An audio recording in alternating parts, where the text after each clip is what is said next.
O que, Gardenia? Eu não entendi. Não vejo a hora dessa mordomia acabar, a gente ir para o instituto, que é melhor.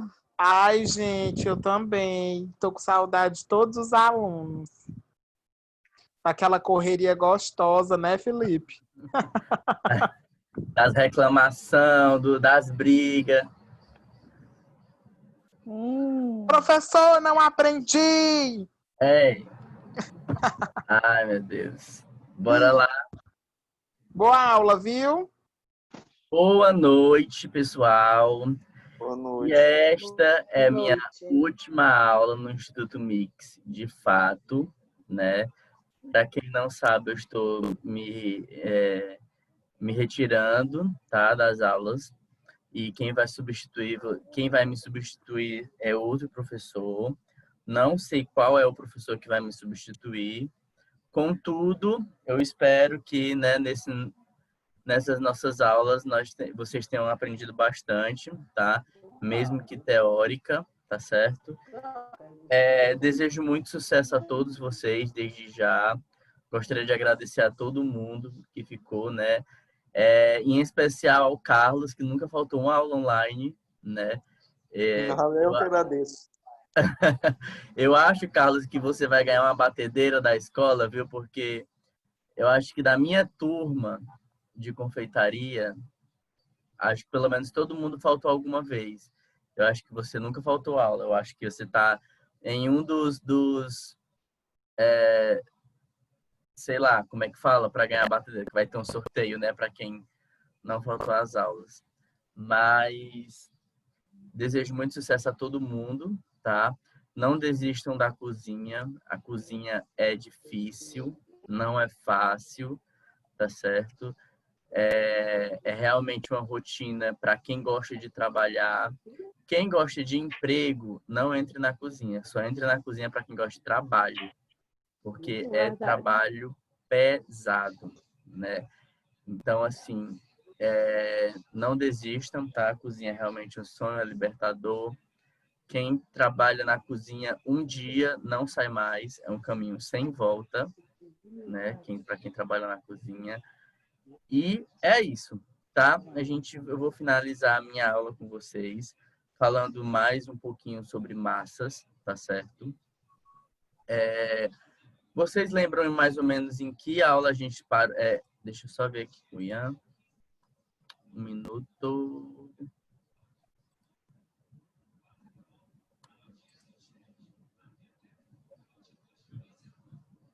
Semana passada a gente parou na metade dos slides, né? Uhum. Isso.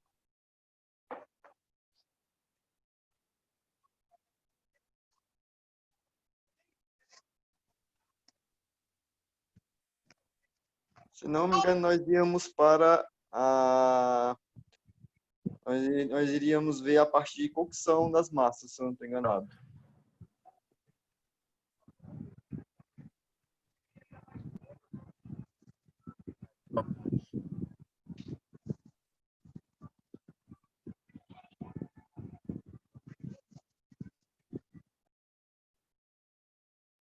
Para você está aparecendo qual tela aí?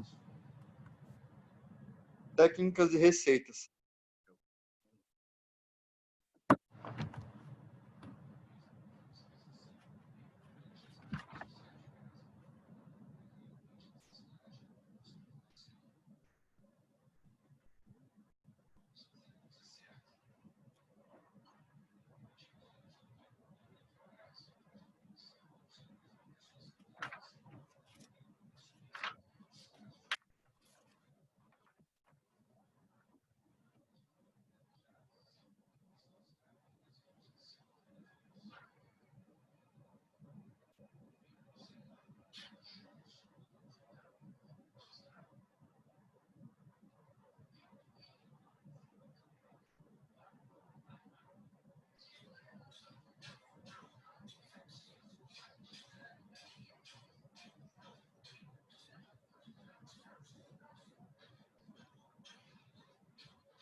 Pronto.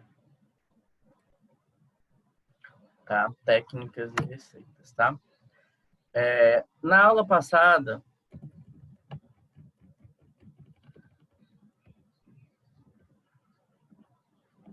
a gente falou, né, sobre as massas e a gente começou falando sobre a qualidade da massa. O quão é importante uma boa massa.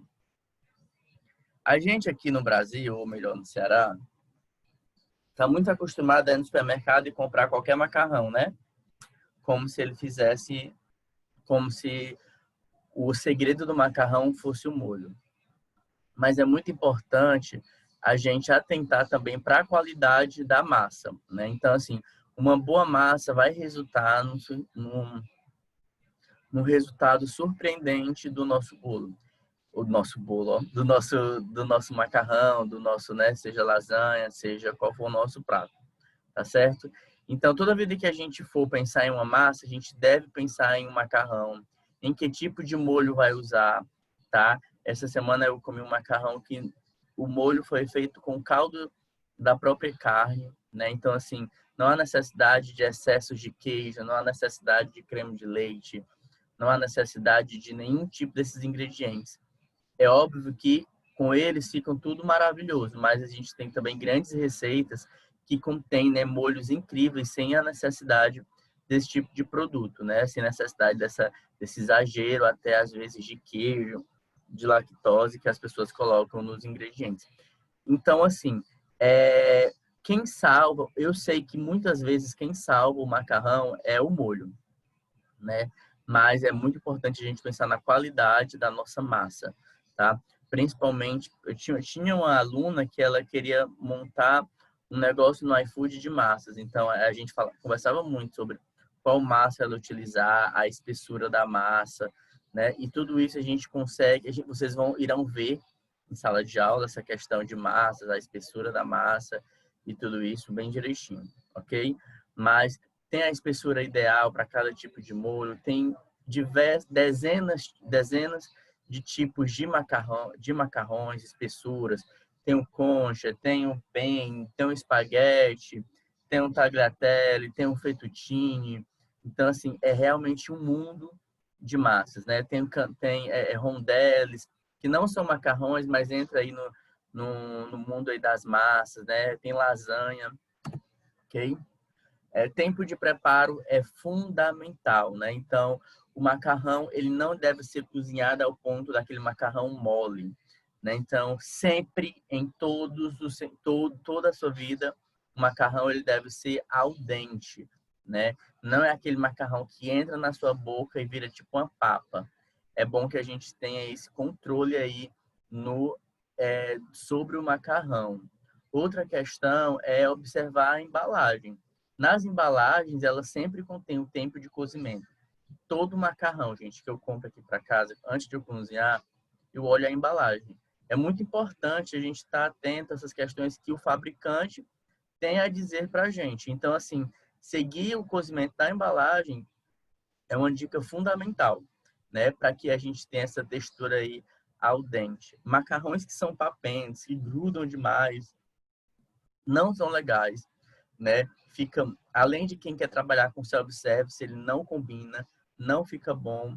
Então, o ideal mesmo é trabalhar com um macarrão, né, sempre al dente, aquele macarrão que você mastiga ele, você sente a textura, né? Não é que ele seja duro, mas ele é cozinhado no ponto certo, né?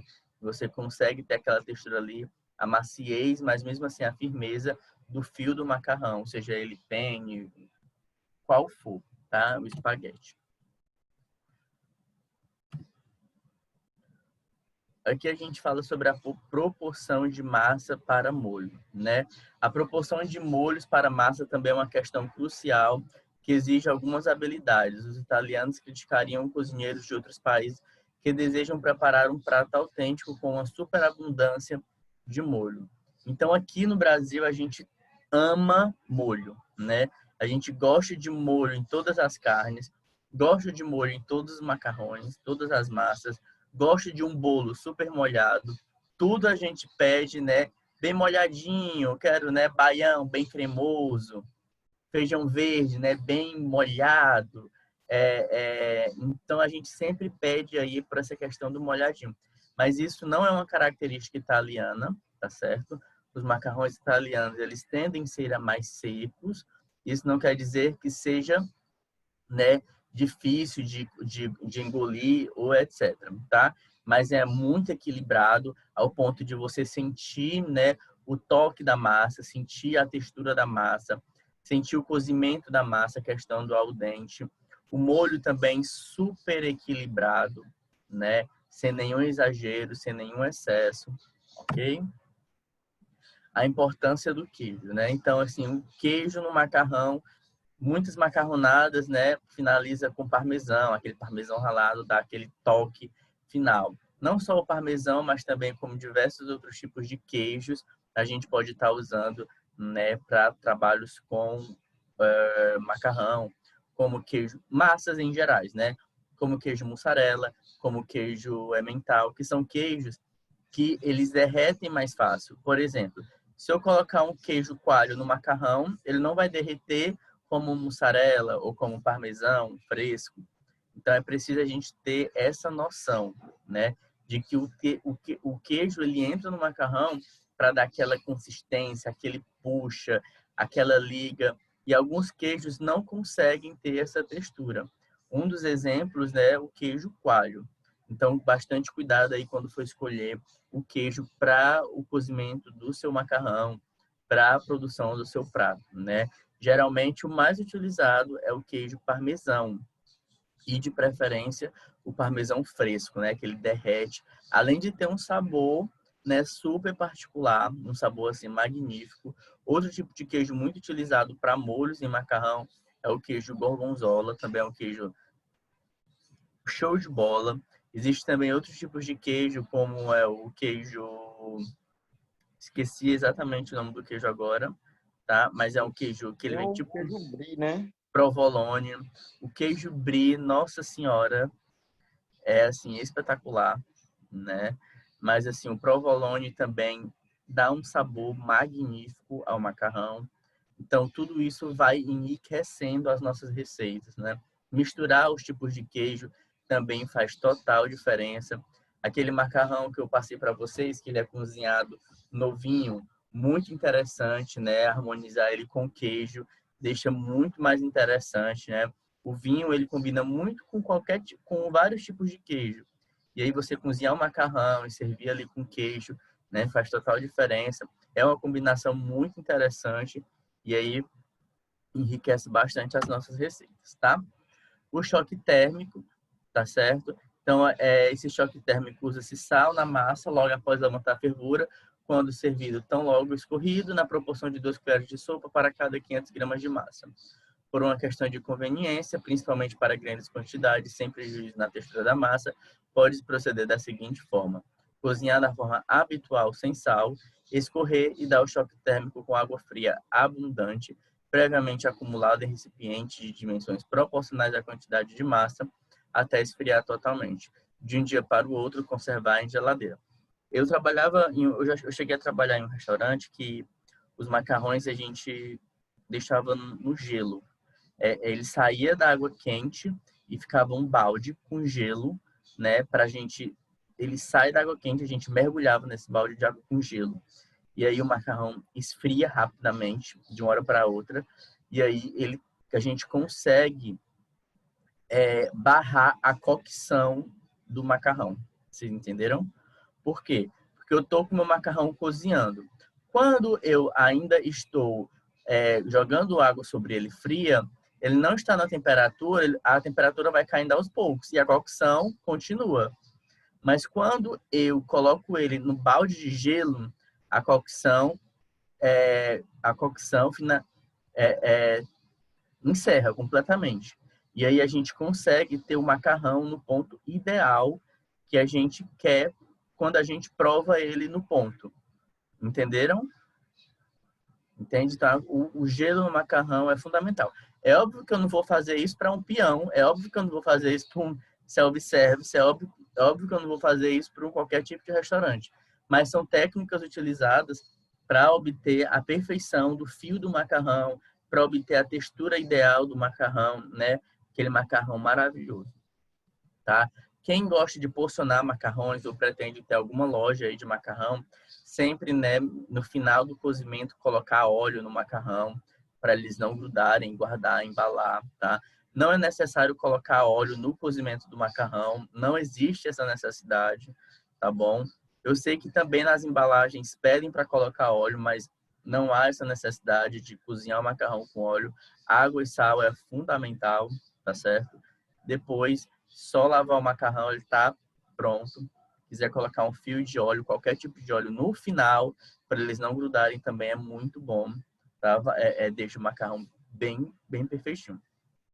O problema de colocar o óleo após a cocção, né, após o cozimento, é que o molho pode não aderir tão bem ao macarrão, tá? É igual quando eu coloco o óleo na mão e passo meu braço debaixo da água. Você vê que a água não, né, entra na nossa pele. Da mesma forma, é o macarrão, tá? Mas é uma técnica muito utilizada, né? Na verdade, é a técnica utilizada para quem trabalha com congelamento de macarrão, para quem trabalha com vendendo macarrão, né, no iFood, em quiosques, etc. É exatamente isso, né? Cozinha o macarrão previamente e aí depois passa no óleo e aí porciona. Por isso que sempre tá aquele macarrão bem soltinho, tá? Essa questão do óleo não entrar na massa, né? O óleo impedir que o molho entre na massa, não é uma coisa que vai definir também, tipo assim, o erro do seu macarrão, tá? Mas para como é que eu posso dizer? Sem o óleo, o molho adere melhor à massa, mas também não quer dizer que com óleo vai acabar com o seu macarrão, né? É tão certo isso que existe milhares de pessoas fazendo maravilhosos macarrões, né? A gente tem franquias de sucesso aí como o Spoleto que usam dessa técnica, né, de macarrão, de porcionamento de macarrão e vende muito a toda hora, tá? Tipos de massa versus molhos, né? A gente tem espaguete, tem tagliatelle, fettuccine, tem gnocchi, fusilli, penne, tem conchaglone, que é aquele que eu falei que é uma concha, né? Cabelos de anjo, né? A gente também tem outros tipos de macarrões, como também os macarrões orientais, que não vai glúten, tem também macarrões à base de arroz, tem macarrões com tintas de polvo, que são os macarrões que são bem escuros, tem macarrões que são tem macarrões que não são cozinhados, acho que até falei na aula passada, né? Não são cozinhados em água quente, né? Que são o nome do macarrão, meu Deus, me fugiu a memória. Mas se vocês verem um macarrão bem branquinho, né? É esse tipo de macarrão, ele tem um fio branco, vende atacadões, vende na Fortale. Você só mergulha ele na água e fica vendo com 20 minutos ele já está todo hidratado, você só coloca o molho em cima dele. Para mim é o melhor tipo de macarrão que existe, né? Bifum, nome do macarrão. Bifum, tá? E aí existe 1 milhão de tipos de macarrão, tá? Não adianta a gente se prender a um tipo só, né? A uma denominação francesa só, como esses que a gente está vendo aqui na tela. Existem diversos outros tipos. É óbvio que esses que a gente está vendo aqui na tela são os macarrões mais tradicionais, né? São as massas mais tradicionais, as massas que a gente tende a ser mais comercial. Como assim? Se eu anunciar um espaguete, comercialmente ela é mais fácil de vender. O nhoque também, né? O tagliatelle, fettuccine, penne. Então, são massas mais comerciais, né? A gente também, outros tipos de massa, tem parafuso, que é o fusilli. Enfim, para cada tipo de massa vai existir um tipo de molho correto. Vai existir também um tipo de aderência, a espessura do molho, tá? Então, é muito importante vocês estarem conectados com isso e buscarem, né, em outros canais de informação, no caso a internet, sobre esse tipo essa relação entre massa e molho, tá? Existem macarrões como os de concha grande, eles não são para pratos de prato principal, são pratos para entradas, onde você recheia o macarrão, e por aí vai, ok?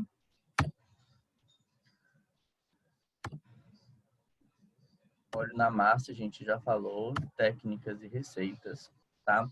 Cozimento de massa. Observar as instruções do fabricante impressas na embalagem, que é o que a gente falou no começo. Geralmente... Oi? Tá, a tela aqui está travada em técnicas e receitas. Você tá passando um slide, né? Aí não tá compartilhando assim o slide que você tá passando. Agora que eu vi.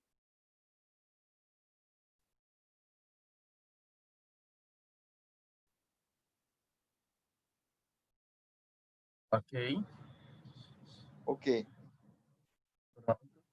Cozimento de massas, tá? Observar a instrução do fabricante impressa na embalagem, que é o que eu disse para vocês desde o começo.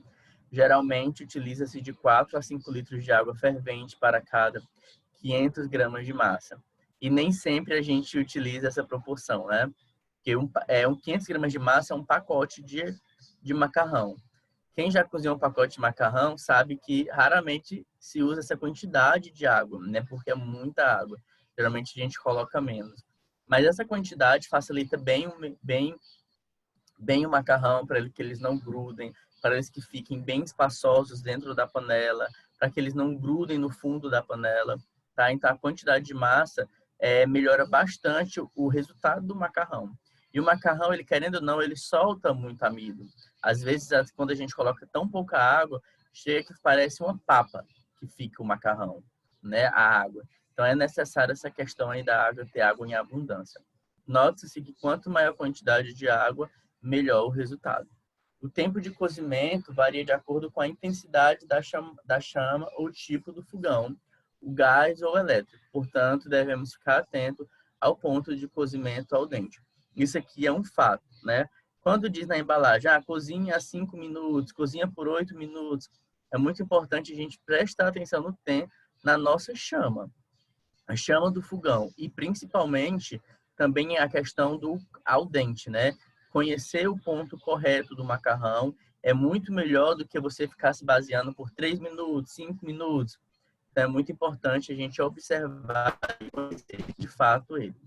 A escolha do tipo de formato da massa depende do molho a ser utilizado, de acordo com o descrito no tópico específico.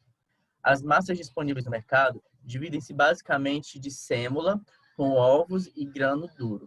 Cada uma tem suas características em particular, especialmente no que se refere ao sabor e textura, além de grandes diferenças de preço. De forma generalizada, obviamente, o preço determina a qualidade da massa em todos os aspectos desejáveis. A melhor é derivada do tipo grano duro.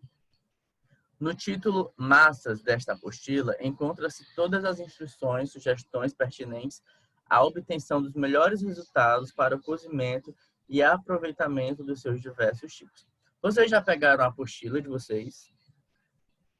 Não, né? Ainda não. Ok. Molho bechamel, tá? Juntamente com o molho bechamel e o velouté, é um dos molhos básicos matriz da cozinha francesa. Alguns derivados do bechamel, que é o 4 queijos, aurora, cremes diversos. A gente já até falou sobre o molho bechamel, né? O quanto a gente pode, né, tá brincando com esse molho, usando a criatividade com esse molho. No decorrer deste módulo e também de outros, serão feitos e utilizados diversos tipos. Isso é verdade. No primeiro módulo, né, vocês já vão, primeiro módulo assim, né, no começo da apostila, vocês já vão ver que já se fala do molho bechamel, já se fala do roux, já se fala dessas primeiras bases. Por quê? Porque esse mesmo molho bechamel eu consigo estar utilizando para carnes, para peixes, para aves e para massas. E isso também eu vou variando, né? Eu vou colocando ervas, vou brincando de sabores, vou colocando vegetais, queijos. Tudo isso eu vou somatizando e obtendo cada vez mais um sucesso maior no meu molho, tá? Roux é um espessante muito utilizado na cozinha para incorporar, ou seja, engrossar vários tipos de molhos e também para o processamento do molho bechamel. É feito pela mistura da farinha de trigo e manteiga, na mesma proporção e cozida numa panela com auxílio de um fouet, pelo tempo necessário de acordo com a sua futura utilização. Claro, marrom ou escuro. Receita para o molho bechamel. Houx, 1 litro de leite. Houx para 1 litro de leite. 50 gramas de farinha de trigo e 50 gramas de manteiga. O Houx, gente, assim, resumidamente, ele é um espessante muito simples. É tanto por tanto. Para cada tanto de manteiga, é o mesmo tanto de farinha, tá? É o famoso T por T, né? TPT. Né? Nas nossas aulas, eu sempre colocava, os alunos já conheciam. Eu colocava TPT na receita, eu colocava assim, farinha, açúcar e gema. TPT, 100 gramas. Aí os alunos já sabiam que tudo era 100 gramas. Se fosse 25, tudo 25 gramas. Então, o Houx, ele é muito simples. E ele serve bastante para estar engrossando,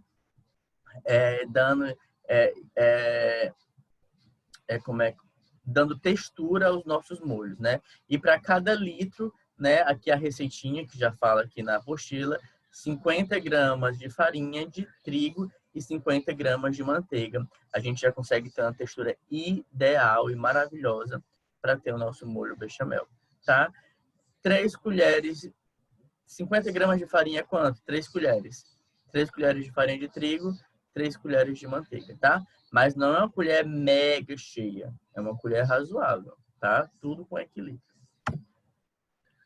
Tá? Aqui a gente tem um preparo, tá bom? Para pequenas quantidades, até 3 litros de leite Houx quente, leite frio. Preparo do Houx. Acrescentar o leite frio aos poucos, mexendo com o auxílio de um fouet, até desencaroçar. A partir daí, continua cozinhando em fogo baixo por 20 minutos, com auxílio de uma colher com base larga, o típico bico de papo, passando sempre por o fundo da panela, alternando sua utilização com o fouet. Para quantidades maiores, preparar o Houx separado e deixar esfriar.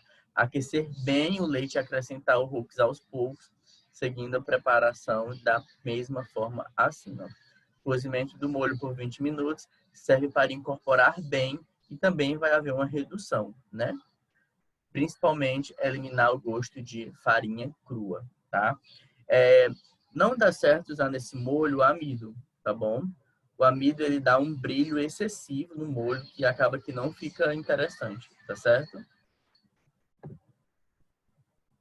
Aqui o molho Alfredo, isso tudo vocês vão desenvolver na aula, tá? São molhos bem tradicionais que a gente pode estar usando tanto para carnes, para aves, para massas, tá? E finish, acabou-se, tá bom? Ficou alguma dúvida? Não. Não, nenhuma. O que eu teria dúvida seria sobre a confecção de um molho, de um outro molho também que é clássico francês, que é o Verantou, coisa assim o nome. Qual é o nome? Verantou. Ragu?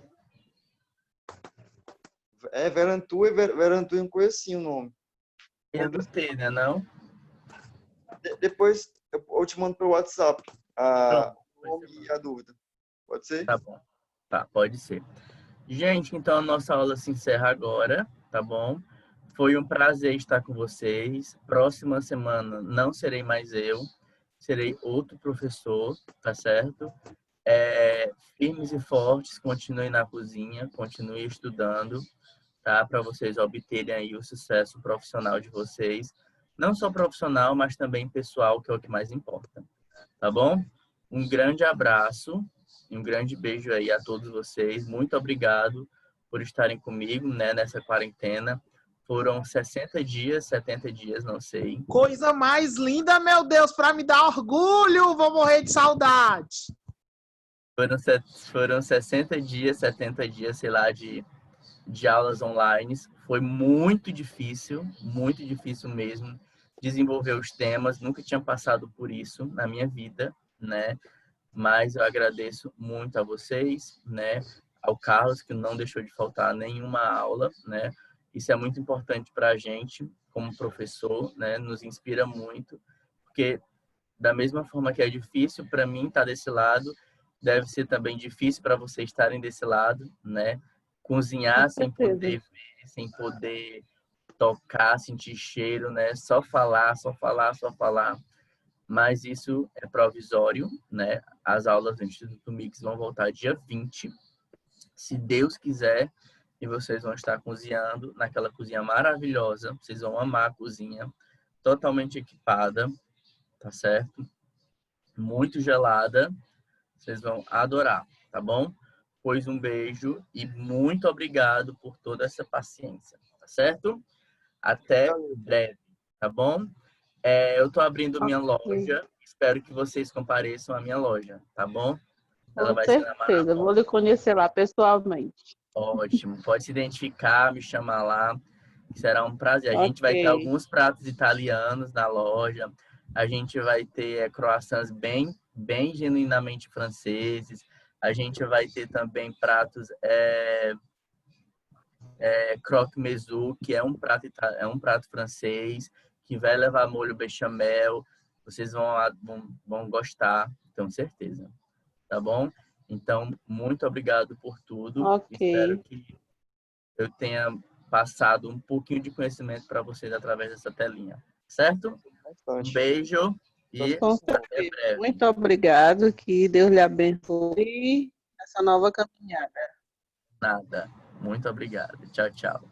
Tchau. Tchau, tchau. Um cheiro! Tchau, meu povo bonito! Ótima noite para vocês. Até a próxima semana, viu? Tchau, Até a Ian. próxima Até a semana. próxima semana.